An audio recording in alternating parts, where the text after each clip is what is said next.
प्रिय साथियों, आप सभी का स्वागत है हमारे YouTube channel MK teaching point में। यहाँ हम बात करेंगे 69,000 शिक्षक भर्ती से संबंधित जो कल की कोर्ट की सुनवाई हुई है उससे संबंधित जो महत्वपूर्ण तथ्यों पर हम यहाँ पर विचार करेंगे और बात करेंगे कि क्या रहेगी अब आगे की 6800 वर्सेस 13,156 में जो आपके चयनित और अचयनित साथी हैं उनकी रणनीति। तो अगर आज का वीडियो आपको अच्छा लगा है तो वीडियो को लाइक कीजिए और हमारे YouTube channel MK teaching point को सब्सक्राइब कीजिए।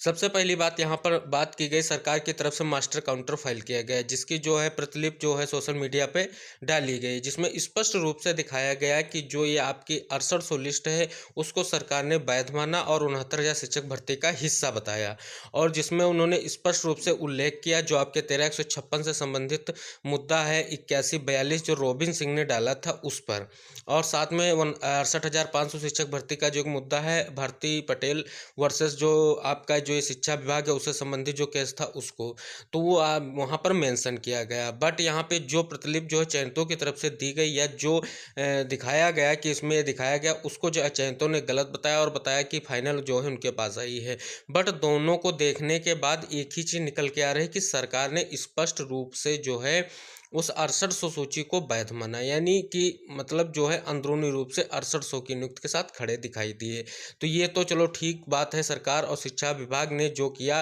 क्योंकि जो पिछला मुद्दा था पिछली सुनवाई थी उसमें स्पष्ट रूप से जो है फाइल को तीनों जो है उनको विजिट करने को कहा गया था।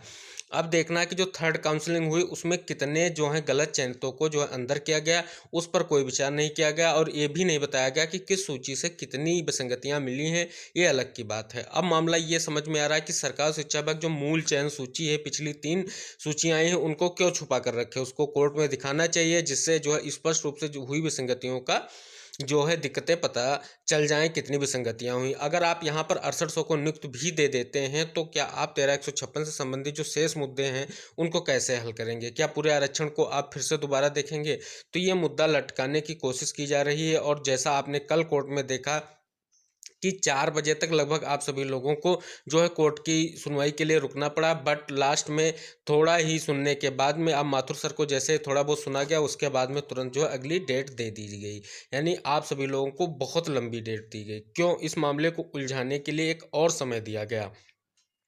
जिसमें जो चयनित और अचयनितों के बीच का जो समस्याएं हैं वो और बढ़ेंगी, क्योंकि अब जो है मामला 6800 के पक्ष में जो शिक्षा विभाग व सरकार का रवैया रहा वो तो ठीक है कि 6800 को नियुक्त दी जाए क्योंकि उन्होंने ही इस लिस्ट को निकाला। अब यहाँ पर जो काउंटर फाइल किया उससे क्या आप सभी लोगों को लग रहा है कि 6800 को नियुक्त के जल्द से जल्द मिलेगी? अगर मिलनी थी तो आपको कल ही उसको फाइनलाइज करना चाहिए था और शेष जो मुद्दे थे उन पर भी आपको विचार करना चाहिए था। अब ये जो आपकी 12 जुलाई की डेट दी गई है उसमें भी आप सभी लोगों को जो है रोक के रखा गया है। आप देखते हैं कि उसमें क्या सरकार और शिक्षा विभाग का रवैया रहता है। और साथ में यहाँ पर ये एक सोचने वाला विचार ये भी उत्पन्न हो रहा है कि क्या 6800 को नियुक्त देने के बाद में आपके जो संबंधित मुद्दे शेष रह गए हैं जिसमें आप सबका भास्कर सिंह यादव एंड अदर्स और महेंद्र पाल सिंह यादव एंड अदर्स, यानी जो मेन केस है उसी को मूल रूप रखते हुए उसी को किया गया, बट उन पर जो है कोर्ट में विचार होना था जिसको लेकर के फाइनल विचार नहीं हो सका और वहां पर सुनवाई भी लगभग ना के बराबर हुई जिससे जो है अगली डेट दी गई। अब ये लग रहा है कि सरकार का काउंटर फाइल करना क्या 6800 को रोकना है, क्योंकि उनका जो धरना प्रदर्शन और लगातार मुलाकातें और लगातार समस्याएं सरकार के लिए बढ़ती जा रही थी, क्योंकि विपक्ष की तरफ से भी इस मुद्दे को लगातार उठाने की कोशिश की जा रही थी, इसको सदन में भी उठाया जा रहा था जिससे जल्द से जल्द इसको हल मिल सके। तो क्या इन सभी मुद्दों को रोकने के लिए सरकार शिक्षा विभाग ने एक नई चाल चली है? क्योंकि अब जो है छुट्टियां हो गई और 12 जुलाई तक आप सभी लोगों को जो है नियुक्त पर जो है प्रक्रिया पर रोक लगी हुई है, रोक लगी गई आएगी, क्योंकि अब जो है कोर्ट में ही होना है, क्योंकि कोर्ट के बाहर की जो समस्याएं थी सरकार ने उसको रोक लिया। अगर सरकार 6800 को चाहती थी तो क्यों सुपर न्यूमेरिक पोस्ट की बात की? ये भी एक मुद्दा समझ में आ रहा है कि पिछली सुनवाई में सुपर न्यूमेरिक पोस्ट की बात की गई थी। अगर 6800 की ही विसंगति हुई थी तो उसी डेट में आपको जो है इन लोगों को जो है नियुक्त पत्र यानी जिलावंटन और इनका जो शेष प्रोसेस है काउंसलिंग वगैरह उसको कंप्लीट आपको करा लेना चाहिए था। बट यहाँ सरकार की तरफ से ऐसा कुछ भी नहीं आदेशित किया गया, काउंटर फाइल किया गया। आप काउंटर की असलियत क्या है ये आपका जब ऑर्डर आएगा तो उसमें पता चलेगा कि सरकार की तरफ से क्या आया था और जो अगली सुनवाई होने वाली है उस पर क्या बेस बनाया गया है। तो जैसे कोर्ट का ऑर्डर आता है वो तो हम वीडियो के माध्यम से आपको जो प्रोवाइड कराएंगे। अब यहाँ पर और एक बात निकल के सामने आ रही है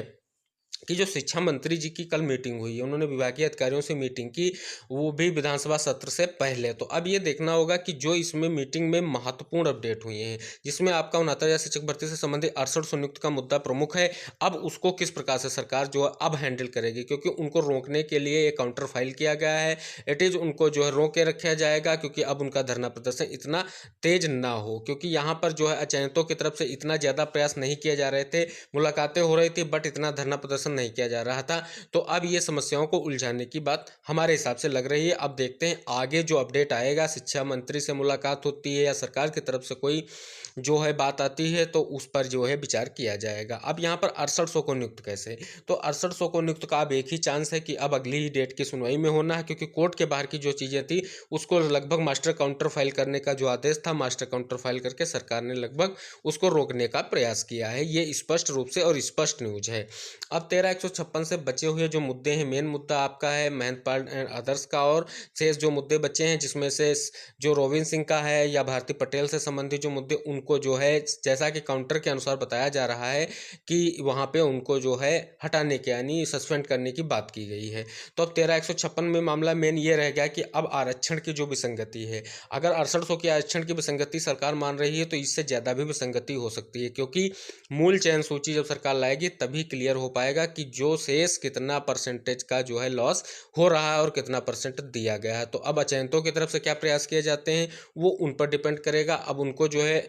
मूल चयन सूची के बारे में ज़्यादा से ज़्यादा प्रयास करना चाहिए, जिससे उनको सारी चीज़ों को क्लियर हो सके। तो ये जो महत्वपूर्ण अपडेट हैं और सवाल हैं, ये तथ्यों के साथ यहाँ पर हमने बात की है। अगर कोई और आपके पास सवाल है या कोई और मन की मतलब जो समस्याएं, उन पर हम अगले वीडियो में बात करेंगे और जानेंगे कि क्या शिक्षा विभाग और सरकार की तरफ से आपके लिए अगला अपडेट आता है। उसके लिए आप हमारे YouTube channel MKS teaching point से जुड़िए, जिससे महत्वपूर्ण अपडेट्स आपको मिलती रहे। मिलेंगे अगले वीडियो में अगली अपडेट्स के साथ, तब तक के लिए टेक केयर, बाय बाय, जय हिंद साथियों।